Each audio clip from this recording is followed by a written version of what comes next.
Now, metal junction boxes are my preference when working up in an attic or in basement, whether I'm adding something like an outlet or a light switch or a new light location, or just bringing together some splices. This is my preference, but as a DIYer, there is a lot to learn and it is a bit intimidating. So let me run you through 4 different ways to bring wire into a metal junction box so you can use those on your own projects around the house. Let's jump into it. So we're gonna have 4 different types of wire coming in. We're gonna start with the most common for DIY electrical residential, and that's gonna be using 12-2 Romex. That is 2 conductors and 1 bare ground, all 12 gauge.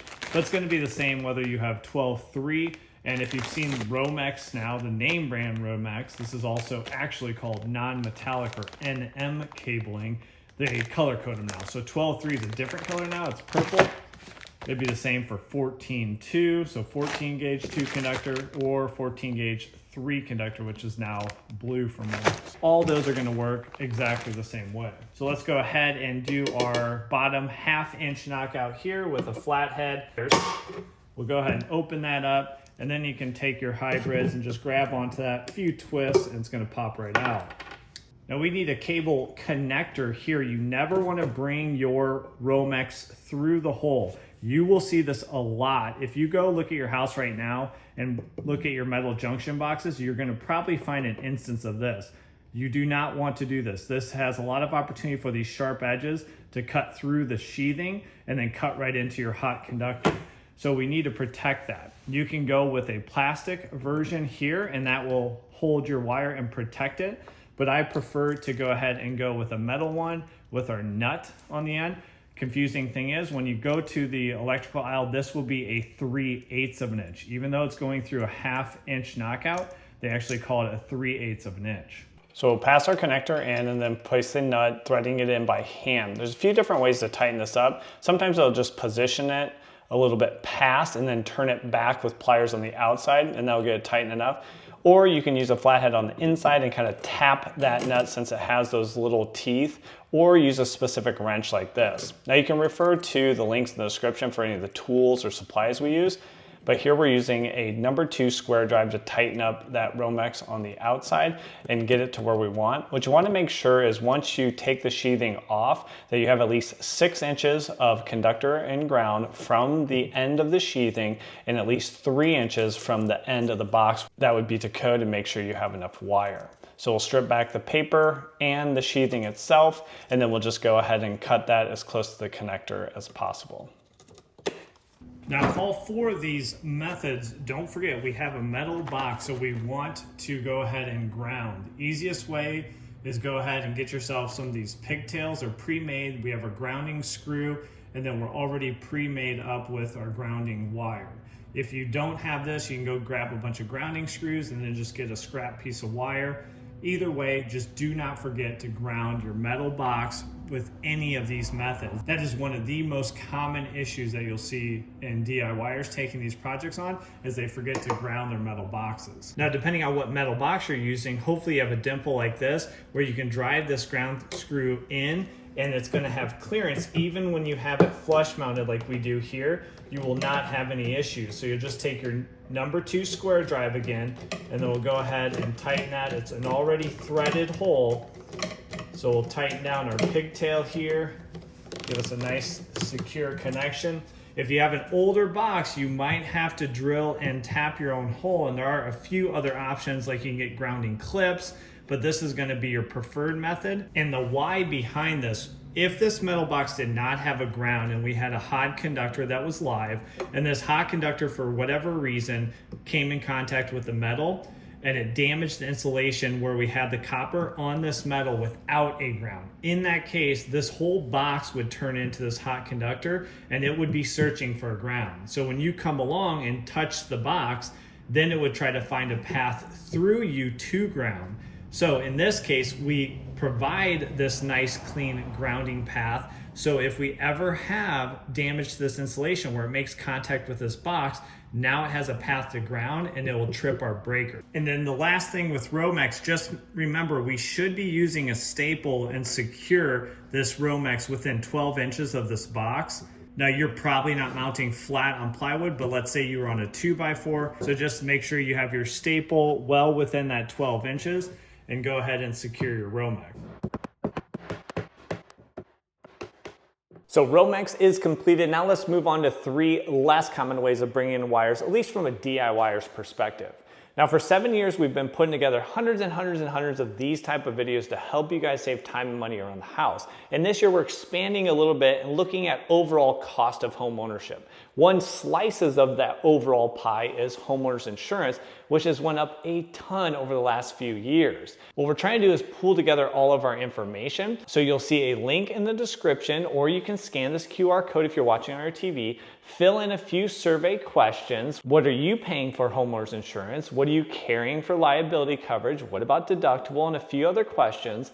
And then we can send you back all your peers in your state. What is the average for premium? What are people paying? What are they carrying for liability? What are they carrying for deductible? And how much has it increased last year? And the more survey results we have submitted, the better we can make those custom reports to give you the best information so you can decide, do I need to change my insurance coverage? Or maybe I need to shop around and get a better rate. And then if you need help with that coverage or rate, we can actually connect you in your state to our independent insurance agent that will go shop for you. So they're not just aligned to one company, they go across multiple companies, can shop for the best coverage and the best rate. So next up, we're going to use MC cable. Now this is a flexible metal clad cable. Maybe you have metal studs where you have to use this because you can't be using Romex in that situation, or other situations like running from a junction box down to a furnace or air handler like I did on an earlier project for a Mr. Cool unit. The big thing about this one I want to show you is how do we actually adjust the length? How do we cut this one and make sure we're not damaging the conductors? And it's one of those things that's going to be super frustrating unless you see it done once or twice. Then it's much easier to work with something like the MC cable. So for the first one, I can just rotate off this end connector. And then if you have no tools, you can just bend it here and you want to uncoil it. Do not tighten the coil, but uncoil it till you get one strand here where you can cut with your side cutters, and then you'll just pull that off of the conductors. Now there's a bushing inside that connector, so if you're not reusing that connector, you need to add a bushing. I'll be using a saddle connector, so I have to add a bushing, and that red tab should be on your cut side to give you the most protection. Now they're all specialty tools for MC and BX cable. You can just put it in here, do a few turns here of the little saw blade, and that's going to give you a perfect cut right across one of these coils, and you can just simply rotate that and pull the metal clad right off of the conductors. Super convenient, but again, it's a specialty tool. If you want to reference, you'll see links in the description, or you'll see this QR code on the screen if you're watching on your TV, and you can just scan it with your phone. So once you have it cut to length, I'll pass it through this saddle connector that's connected to our box in the same fashion with that nut as we did with the Romex. We'll bring it into place, and then with the number 2 square drive, we'll just go ahead and tighten down that saddle connector, and then use some straps to control the routing of our MC cable. Our third one is called Liquidite. This is a flexible conduit. This is not exactly the application you'd use it for, because usually it's going to be exterior use. Think of a disconnect box like this, which would be running to an AC unit outside, where you'd be running right off the side here, most likely with a 90-degree fitting running in, bringing your wires in, and then Liquidite would give you that flexible and weather-tight conduit that you would use to go to your AC unit. That's the most common application. Now it comes in 2 different flavors. This is a 1/2 inch in the non-metallic, but it also comes metallic, and that's gonna be interior. The outside is gonna look the same. It's just whether or not it has basically MC cable on the inside. This one does not. So cutting it as expected is very easy. You can just score. Again, this is the non-metallic one. So I'm just gonna score. I could cut right through it if I wanted. I can kind of snap it off either way. Now, if you had the metallic, you would score it, bend it, and then much like the MC cable, you would uncoil it and then take your side cutters and cut that open. So if you have the metallic interior, you're gonna have to do a little bit more work than this non-metallic. Now I'm just gonna take my one connector and press that in here. It is a press fitting, so that gives me a weather-tight seal. They also have other types of fittings. This one is a gland type where you would tighten that down, and then the interior gland would tighten down on the outside of the Liquidite. And then again, this isn't exactly what you're doing because it's an interior box, but for demonstration purposes, you could see there is an O-ring there, so you want to make sure that is on your exterior surface. So when we tighten down our nut here, we will compress that O-ring and make for a weather-tight seal. And then the last thing we'll note, do not run Romex through your liquid tight. You do need to get individual strands of THHN. These are 12 gauge. You can pick up spools of 50 foot, 100 foot, or actually most of the home improvement stores, you can purchase it by the foot as well, depending on what gauge you need. So make sure you're using THHN as you run that through your flexible conduit, not running Romex through there because it's in an exterior location. So there could be moisture in there and you don't want to be running Romex. Now for our fourth option, that is going to be just 1/2 inch conduit. So with conduit, you're really going to spend a lot of time setting up your entire conduit run prior to actually bringing the wires through. So if you had 90-degree turns, what are called LBs to help you pull the wire, you need all that in place prior to pulling your wire. It's supposed to be a complete run prior to actually pulling the wire through. Just know I use these offset hangers so I do not have to bend and offset, but I know you guys have given me a lot of feedback in the past that that is not your preferred method, but there's nothing wrong with that, and you can get your complete run with offset hangers going straight into your metal box like this.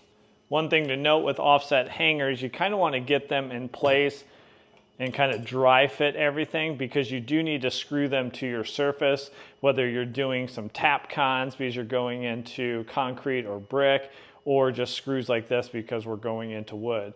So you kind of mark those in place. And then once you have your locations, take the conduit out so you can sink your 1 fastener per offset hanger. Once you have those in, then you bring your conduit back in, making sure that connector is tight. And then we'll tighten up with the number 2 square drive at the box. And then I'm just gonna finger tight these hangers so they stay in place.